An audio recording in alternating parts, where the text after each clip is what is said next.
তো বন্ধুরা, আজ আমরা কথা বলবো একটি সিনেমা নিয়ে, যেটি শুধু একটা থ্রিলার নয়, বরং বিশ্বের সবচেয়ে কুখ্যাত সন্ত্রাসীর খোঁজে এক দশকের অবিশ্বাস্য যাত্রার গল্প। হ্যাঁ, আপনারা ঠিকই ভাবছেন, আমি কথা বলছি জিরো ডার্ক 30 নিয়ে। এই মুভি কিভাবে একজন তরুণ সিআইএ এজেন্টের জেদ আর অধ্যাবসায়ের মাধ্যমে ওসামা বিন লাদেনের সন্ধান পাওয়া গিয়েছিল সেই গল্প তুলে ধরে। তবে এই সিনেমা শুধু অ্যাকশন বা সাসপেন্স না, এটি একটি গভীর মানবিক গল্প, যেখানে রয়েছে বিতর্ক, আবেগ আর ত্যাগ। তাহলে বেশি উত্তেজনা না বাড়িয়ে শুরু করা যাক আজকের মুভি এক্সপ্লেনেশন। দর্শক বন্ধুরা, 11ই সেপ্টেম্বর 2001 সালে আমেরিকার ওয়ার্ল্ড ট্রেড সেন্টারে টুইন টাওয়ারে দুষ্কৃতীরা আক্রমণ করে। এই ঘটনা ঘটার 2 বছর পর মানে 2003 সাল নাগাদ একটা গুপ্ত জায়গাকে দেখানো হয়। আমেরিকার এই গুপ্ত জায়গাটা কোথায় ছিল কেউ জানে না। সেখানে আমার নামের এক লোককে বন্দি করে রাখা হয়, যার বাড়ি ছিল পাকিস্তানে। এই লোকটা মানে যার নাম ছিল আমার, তাকে করাচি থেকে ধরা হয়েছিল। এই লোকটার উপর অভিযোগ ছিল যে সে ওসামা বিন লাদেনের সঙ্গ দিয়েছে, আর এর সাথে লোকটা দুষ্কৃতীদের অ্যাকাউন্টে $5000 টাকাও পাঠিয়েছিল, যারা 9/11 অ্যাটাকের সঙ্গে যুক্ত ছিল।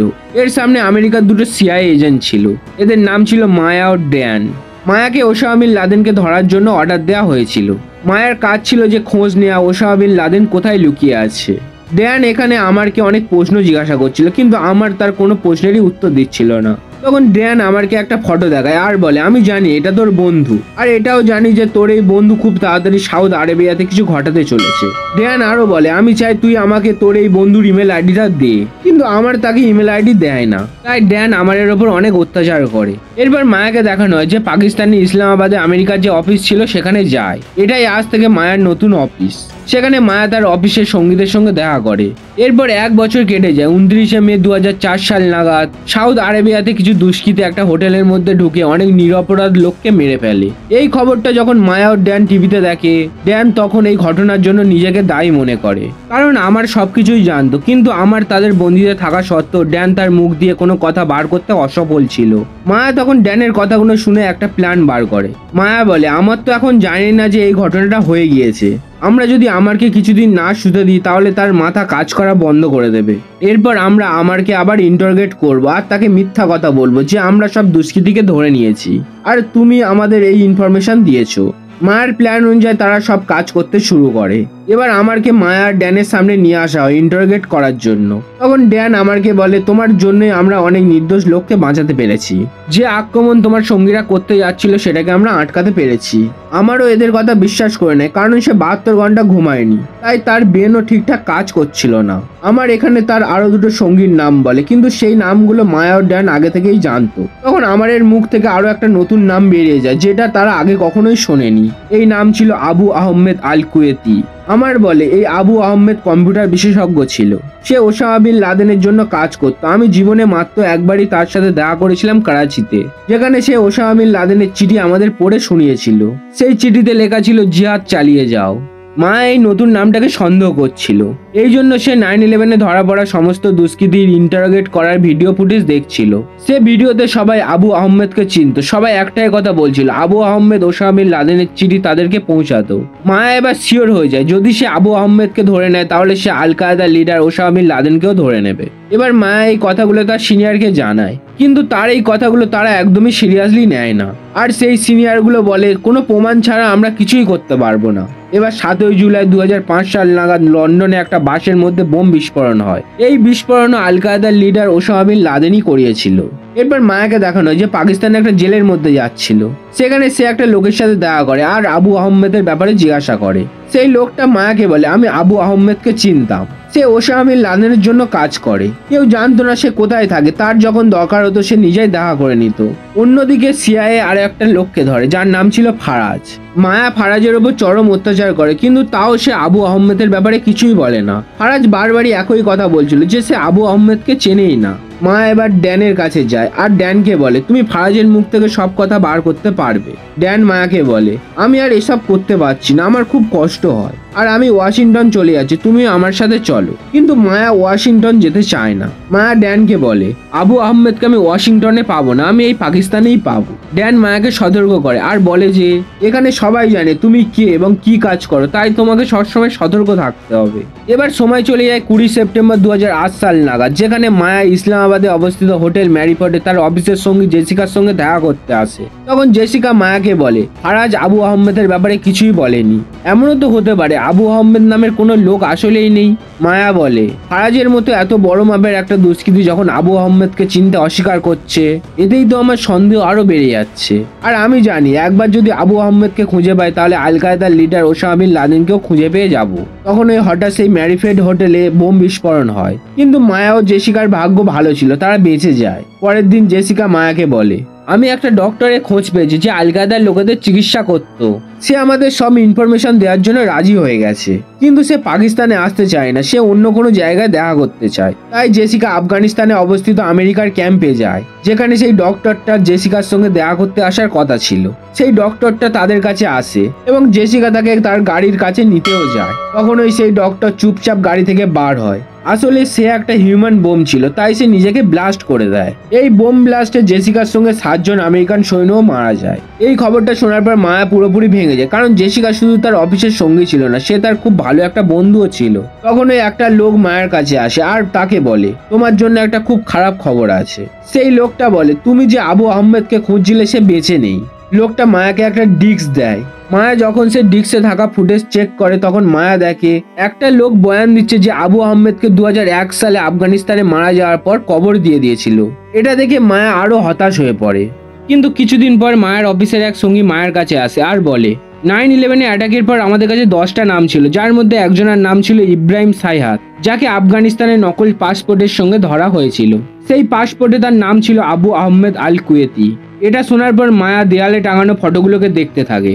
সেখানে আবু আহমেদ মানে যার আসল নাম ছিল ইব্রাহিম সাইয়েদ আহমেদ আর তার ভাইদের ফটো সেখানে ছিল। আসলে এরা 8 ভাই ছিল আর এদের মুখ একে অপরের সাথে অনেকটাই মিল ছিল। সব জানার পর মায়া তার পুরানো সঙ্গী ড্যানকে ফোন করে, যে ভার্জিনিয়াতে ছিল।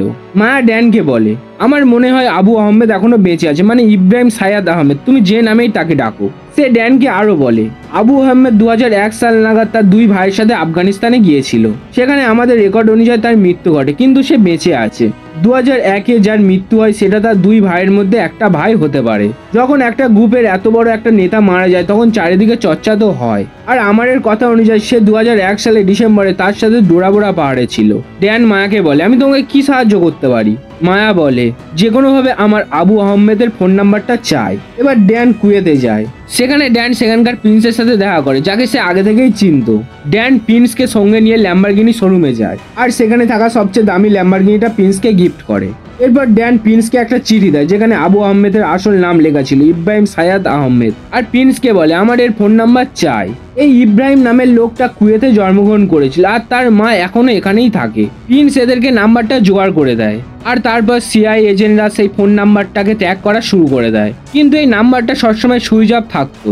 হঠাৎ একদিন তার এই নাম্বারটা সুইচ অন হয়, যার পরে সিআই এজেন্টরা জানতে পারে ইব্রাহিম সাইয়াদ আহমেদ পাকিস্তানের রাওয়ালপিন্ডি নামক এলাকায় টিপু রোডে ছিল। তখনই সে তার ফোন নাম্বার থেকে কাউকে কল করেছিল। অন্যদিকে দেখানো হয় 1 মে 2010 সাল নাগাদ নিউ ইয়র্কের টাইম স্কোয়ারের পাশে একটা গাড়িতে বোম পাওয়া যায়। যদি এই বোম বিস্ফোরণ হতো তাহলে কতই না মানুষ মারা যেত। একটা বিপদ হওয়া থেকে তারা বেঁচে যায়। এবার মায়া তার বসের কাছে যায় আর তাকে বলে আমাকে রাওয়ালপিন্ডিতে একটা সেফ হাউস আর 4টে কম্পিউটার বিশেষজ্ঞ লাগবে এবং আরো 4টে কম্পিউটার বিশেষজ্ঞ পেশোবারেও লাগবে। কিন্তু মায়ের বস মায়াকে না করে দেয় আর তাকে বলে আমি তোমাকে কোনো কিছু দিতে পারবো না, কারণ আমরা জানি না তুমি যে লোকটাকে খুঁজছো সে আদৌ বেঁচে আছে না মারা গেছে। এই কথাটা শুনে মায়া খুবই রেগে যায় আর বসকে বলে যদি এরকমটা হয় তাহলে আমি এখানে থাকবোই না, আমি ওয়াশিংটনে ফেরত চলে যাব। আর যদি আমি ফেরত যাই তাহলে আপনাকেই সরকারের কাছে জবাব দিতে হবে যে আমি কেন ফেরত গেছি। মায়ার বস মায়ের কথাগুলো মেনে নেয়। এবার সিআই এজেন্টগুলো যাদেরকে মায়ের বস মায়ের সঙ্গে কাজ করার জন্য পাঠিয়েছিল তারা রাওয়ালপিন্ডি ও পেশোয়ারে সেই সব জায়গাগুলো ছড়িয়ে পড়ে যেখানে আবু আহমেদ মানে ইব্রাহিম সাইয়াদ আহমেদ তার ফোন নাম্বারটাকে অন করেছিল। কিন্তু তার ফোন সবসময় অন থাকতো না আর তার সাথে এই এলাকা অত্যাধিক জনবহুল ছিল। এরা অনেক দিন ধরে সেই এলাকাগুলোতে তাকে খুঁজছিল, কিন্তু তারা কিছুই খুঁজে পায় না। এবার হঠাৎ একদিন এজেন্টরা যখন আবু আহমেদকে খুঁজছিল তখন তারা দেখে তাদের ট্র্যাকিং ডিভাইসে আবু আহমেদ মানে ইব্রাহিম সাইয়াদ আহমেদের ফোনের যে সিগন্যাল ছিল সেটা অনেক স্ট্রং হয়ে গেছে। এর মানে সে তাদের আশেপাশেই আছে। তখনও এদের পাশ দিয়ে একটা গাড়ি যায় আর এরা দেখে সেই গাড়িতেই ইব্রাহিম ছিল। এই এজেন্টরা তার ফটোও তুলে নেয়। এর সাথে সিআইয়ের কাছে সেই গাড়ির নাম্বারও আছে। মায়া এই জিনিসগুলো দেখে খুবই খুশি হয়, কারণ অনেক বছর খোঁজার পর তার হাতে সফলতা এসেছে।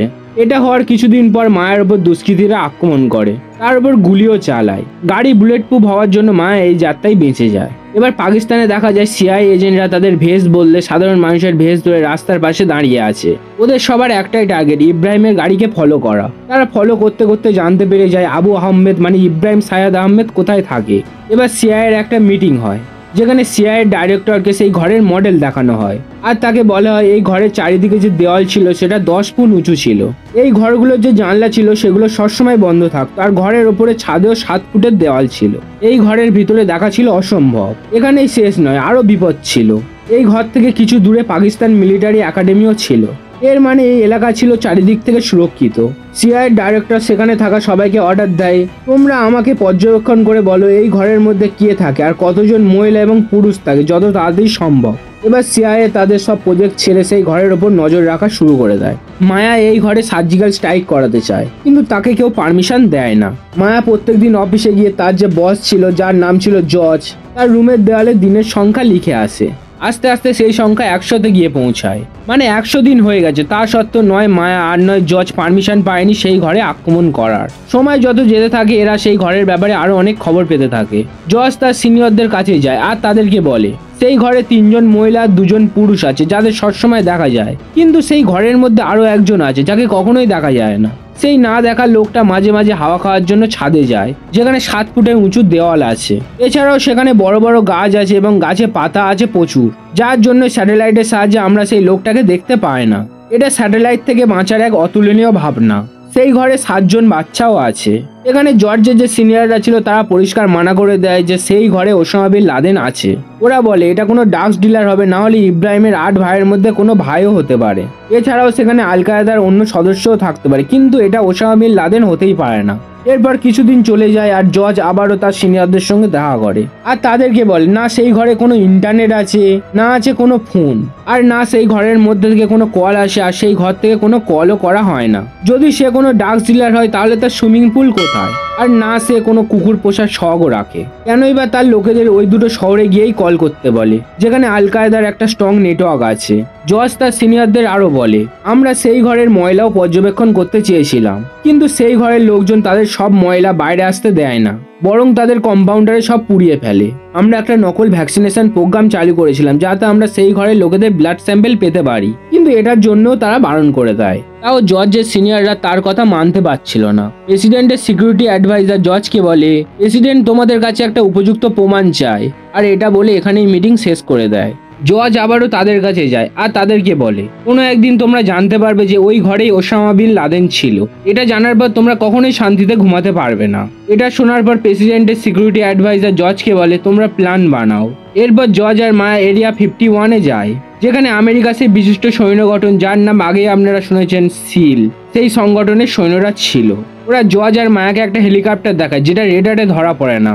সেই সিল টিমের সৈন্যরা জর্জ আর মায়াকে জিজ্ঞাসা করে আমরা অ্যাটাক করবোটা কোথায়। মায়া ওদেরকে বলে আমরা পাকিস্তানে আবোটাবাদে সেই বাড়িতে আক্রমণ করতে যাব যেখানে ওসামা বিন লাদেন থাকতেও পারে। এরা তাদের পুরো প্ল্যান তৈরি করে নেয় যে কিভাবে তারা এই অ্যাটাক সম্পূর্ণ করবে। এরপর সিআইএর ডাইরেক্টরদের মধ্যে ফাইনাল একটা মিটিং হয়, যেখানে এটাই ডিসকাস করা হচ্ছিল যে এই অ্যাটাকটা করা ঠিক হবে কি না। ওই মিটিংয়ে যে কজন সিনিয়র ছিল তারা শিওর ছিল না যে সেই বাড়িতে ওসামা বিন লাদেন আছে কি নেই। কেউ বলে 40% চান্স, কেউ বলে 60% চান্স, কিন্তু মায়াকে যখন জিজ্ঞাসা করায় মায়া তাদেরকে কনফিডেন্সের সাথে বলে সেখানে 100% ওসামা বিন লাদেন আছে। মায়ের এই কনফিডেন্স দেখে সিআইএ চিফ তাদের এই মিশনের ফাইনাল পারমিশন দিয়ে দেয়। এবার শুরু হয় সেই অপারেশন, কিন্তু এই অপারেশন সত্যি কি সফল হয়েছিল সেটা গল্পের শেষেই জানা যাবে। সিলের সৈন্যরা 2 হেলিকপ্টার করে আফগানিস্তান থেকে পাকিস্তানে প্রবেশ করে। তারা যখন ওই সেই বাড়ির কাছে পৌঁছায় এদের একটা হেলিকপ্টার ক্র্যাশ হয়ে যায়, কিন্তু ক্র্যাশ হওয়ার পরেও এদের সব সৈন্যরা সুরক্ষিত ছিল। এরপরে এরা একটা কম্পাউন্ডারের দরজায় মিনি বোম ব্লাস্ট করে আর বাড়ির মেন দরজা পর্যন্ত পৌঁছে যায়। তখন ওই হঠাৎ ঘরের ভিতর থেকে গুলি চলা শুরু হয়। সিলের সৈন্যরাও ঘরের ভিতরে গুলি চালাতে থাকে। সৈন্যরা দরজা ভেঙে ভিতরে গিয়ে দেখে সেখানে ইব্রাহিম সায়াদ আহমেদ মানে আগে যাকে তারা আবু আহমেদ ভাবত তার মৃতদেহ পড়েছিল। সিলের সৈন্যদের কাউন্টার অ্যাটাকে সে মারা যায়। বাড়ির মধ্যে অনেক বাচ্চাও ছিল। এরপর সিলের সৈন্যরা ওপরের দিকে যায়। তারা সেখানে দেখে একটা খুব শক্তিশালী লোহার দরজা ছিল, যেটা বোম দিয়েও বিস্ফোরণ করা যাবে না। এই জন্য সৈন্যরা পিছনের দরজায় মিনি বোম বিস্ফোরণ করে উড়িয়ে দেয় আর সেখান থেকে তারা ফ্লোরে ওঠার চেষ্টা করে। ওখানে আরো একটা লোক ছিল যাকে সৈন্যরা গুলি করে মেরে দেয়। সেকেন্ড ফ্লোরে একটা ঘরের মধ্যে অনেক কম্পিউটার আর ফাইল ছিল। সেই ঘরটা এমন ছিল যেটা থেকে মনে হয় সেখান থেকে আল কায়েদার সব কাজ অপারেট করা হতো। সেই বাড়ির মধ্যে আওয়াজ শুনে আশেপাশের লোকেরা সেই ঘরের দিকে আসতে থাকে। লোকেরা সাধারণত সৈন্যদের বিরোধ করছিল। এই অপারেশনের যে মেন লিডার ছিল সে তার সৈন্যদের বলে যদি লোকেরা আরো এগিয়ে আসে তাহলে তাদের উপর গুলি চালিয়ে দেবে। এই কথাটা সৈন্যরা একটা ছোট হর্ন মাইকের সাহায্যে লোকেদের জানিয়ে দেয়। লোকেরা এই কথাটা শুনে সেই বাড়ির দিকে আর আসে না। এবার সিলের বাকি সৈন্যরা থার্ড ফ্লোরে চলে যায়। সেখানে কোনো আলো ছিল না, শুধুই অন্ধকার। তখন একটা অফিসার আস্তে আস্তে নরম গলায় ওসামা বলে ডাকে, যাতে তার মনে হয় সে তার আপনজন। তখন এই ঘরের মধ্যে নড়াচড়া শুরু হয়। সৈন্যরা সেই ঘরের দিকে গুলি চালিয়ে দেয়। এবার যখন সৈন্যরা থার্ড ফ্লোরে সেই ঘরের ভিতরে যায় তারা দেখে সেখানে একটা লোকের মৃতদেহ পড়ে আছে। সৈন্যরা তার ওপর আরো গুলি চালায়। তারা যখন ঘরের লাইট জ্বালায় তারা দেখে সেই লোকটা সেই ছিল পৃথিবীর সবচেয়ে বড় দুষ্কৃতীদের মধ্যে একজন, ওসামা বিন লাদেন, যাকে তারা মারতে এসেছিল। এরা তাদের হেডকোয়ার্টারে মেসেজ পাঠিয়ে দেয় যে আমাদের হাতে জ্যাকপট লেগে গেছে, মানে ওসামা বিন লাদেন মারা গিয়েছে। হেডকোয়ার্টার থেকে সেই সৈন্যদের বলা হয় পাকিস্তান এয়ারফোর্স অ্যাক্টিভ হয়ে গেছে, যত তাড়াতাড়ি সম্ভব সেখানে থাকা সমস্ত ফাইল, ডকুমেন্ট আর ওসামার মৃতদেহ নিয়ে সেখান থেকে বার হয়ে যাও। এরা হেডকোয়ার্টারের কথা মতো কাজ করে আর হেলিকপ্টারে বসে সেখান থেকে বার হয়ে যায় এবং তাদের যে ক্যাশ হয়ে যায় হেলিকপ্টারটা ছিল সেটাকে ব্লাস্ট করে ধ্বংস করে দেয় যাতে কোনো প্রমাণ না থাকে। এরপর এরা আফগানিস্তানের জালালাবাদে আসে যেখানে তাদের মেন ক্যাম্প ছিল। সেখানে মায়াও ছিল। মায়া ওসামা বিন লাদেনের মৃতদেহ দেখে আর ফাইনাল কনফার্মেশন দেয় যে এটাই ওসামা বিন লাদেন ছিল।